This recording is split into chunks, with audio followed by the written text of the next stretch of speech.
विष्णु पुराण अध्याय 4 वराह अवतार द्वारा पृथ्वी उद्धार और ब्रह्मा द्वारा सृष्टि की रचना। मैत्रेय जी बोले, हे महात्मा, कल्प की शुरुआत में भगवान नारायण ने कैसे ब्रह्मा के रूप में संपूर्ण प्राणियों की रचना की, कृपया वह विस्तार से बताइए। पराशर मुनि बोले, हे मैत्रेय, प्रजापतियों के स्वामी नारायण स्वरूप भगवान ब्रह्मा ने सृष्टि की रचना किस प्रकार की, वह सुनो। पिछले कल्प के अंत में जब ब्रह्मा की रात बीती और वे जागे, उन्होंने देखा कि संपूर्ण लोक शून्य हो चुके हैं। वे वही नारायण हैं जो ब्रह्मा, शिव जैसे देवताओं के भी ईश्वर हैं, ब्रह्म स्वरूप हैं, अनादि हैं और सृष्टि के मूल कारण हैं। शास्त्र कहते हैं कि जल को नार कहते हैं क्योंकि वह पुरुष से उत्पन्न हुआ और नार जल ही उनका पहला निवास होने के कारण भगवान को नारायण कहा जाता है। जब संपूर्ण ब्रह्मांड जलमय हो गया तो ब्रह्मा ने अनुमान लगाया कि पृथ्वी जल में डूबी हुई है। उसे निकालने के लिए उन्होंने एक नया रूप धारण किया। जैसे पूर्व कल्पों में उन्होंने मत्स्य और कूर्म रूप लिया था, उसी तरह इस वाराह कल्प के आरंभ में उन्होंने यज्ञमय वराह का रूप धारण किया और जल में प्रवेश किया। वह परमात्मा जो सबका आधार है, जो जनलोक में स्थित सनक आदि सिद्धों द्वारा स्तुति किए जा रहे थे, उन्होंने रसातल में प्रवेश किया। वहां देवी वसुंधरा पृथ्वी ने भगवान का दर्शन कर भक्तिपूर्वक प्रार्थना की, हे शंख, चक्र, गदा, पद्म धारण करने वाले भगवन, आपको नमस्कार है। आज आप मेरा उद्धार कीजिए। आप ही ने मुझे पहले भी बचाया था।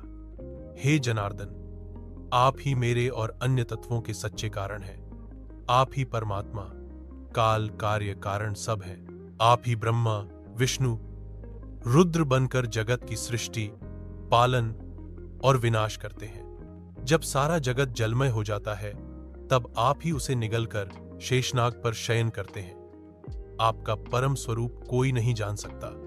आपके अवतार ही देवताओं की उपासना के केंद्र हैं। आप ही की पूजा करने से मोक्ष मिलता है। मन, इंद्रियां और बुद्धि जो भी ग्रहण करते हैं वह सब आप ही हैं। मैं भी आप ही से उत्पन्न हुई हूं, आप ही में स्थित हूं और आपकी ही शरण में हूं। इसीलिए मुझे माधवी कहा जाता है। हे अनंत, हे व्यक्त और अव्यक्त प्रभो, आपको बार बार नमस्कार है। आप ही वेद, यज्ञ, मंत्र और अग्नियां हैं। आप ही सूर्य, ग्रह, तारे, नक्षत्र और संपूर्ण जगत हैं। हे पुरुषोत्तम, दृश्य, अदृश्य, जो कहा और जो नहीं कहा गया, सब कुछ आप ही हैं। पृथ्वी की इस सुंदर स्तुति को सुनकर धरणीधर भगवान वराह ने गंभीर घर घर शब्द में गर्जना की। फिर उन्होंने कमल के समान नेत्रों और नील पर्वत जैसे विशाल शरीर से अपनी दाढ़ों में पृथ्वी को उठाया और रसातल से बाहर निकले। जब वे निकले तो उनके श्वास से उछलता जल जनलोक तक पहुंच गया और वहां के शियों को भिगो गया। उनके खुरों से रसातल फट गया और जल नीचे की ओर बहने लगा। जनलोक के सिद्धगण उनके श्वास से विचलित होकर इधर उधर भागने लगे। उनके रोमों में स्थित मुनिजन स्तुति करने लगे। सनंदन आदि योगीश्वरों ने सिर झुकाकर उन्हें प्रणाम करते हुए प्रार्थना की, हे ब्रह्मा, विष्णु, रुद्रों के भी ईश्वर, हे शंख, गदा, चक्रधारी प्रभो, आप ही सृष्टि, पालन और संहार के कारण हैं। आपके दाढ़ों में यज्ञ है, मुख में अग्नियां हैं, चरणों में चारों वेद स्थित हैं। रात्रि दिन आपके नेत्र हैं, प्राण हवि है, तुंड सामस्वर है, शरीर प्रागवंश यजमानगृह और शरीर की संधियां यज्ञ सत्र हैं। हे अक्षर, हे विश्वमूर्ति, आप ही संपूर्ण चराचर जगत के कारण हैं। धरती आपके दांतों पर ऐसे लगती है जैसे कीचड़ में सना कमल का पत्ता गजराज के दांतों से लगा हो। आपका शरीर पृथ्वी और आकाश के बीच की दूरी से भी विशाल है। आप ही विश्व के कल्याणकारी तेजस्वी पुरुष हैं। आपकी माया से ही यह जगत व्याप्त है। आप ही ज्ञान स्वरूप हैं, लेकिन अज्ञानी लोग इस संसार को अलग मानते हैं। जो शुद्ध चित्त और ज्ञानी हैं, वे इस संसार को आपका ही स्वरूप समझते हैं।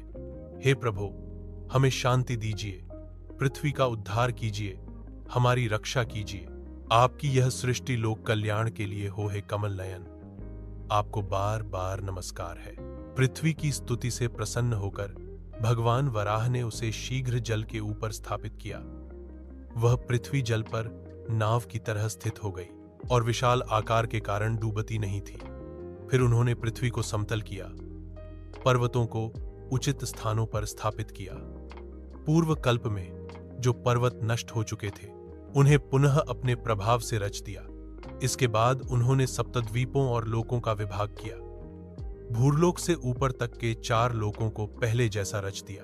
फिर उन्होंने रजोगुण से युक्त होकर चतुर्मुख ब्रह्मा का रूप धारण किया और सृष्टि की रचना प्रारंभ की। सृष्टि में भगवान केवल निमित्त मात्र होते हैं।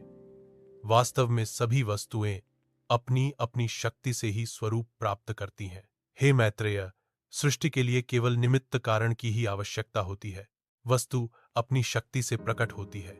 अध्याय 4 समाप्त। यदि यह ज्ञानपूर्ण अध्याय आपके अंतर्मन को छू गया हो तो लाइक करें, कमेंट करें और वेदावर्स को सब्सक्राइब जरूर करें। अगले अध्याय में जानेंगे अविद्यादि विविध सर्गों का वर्णन।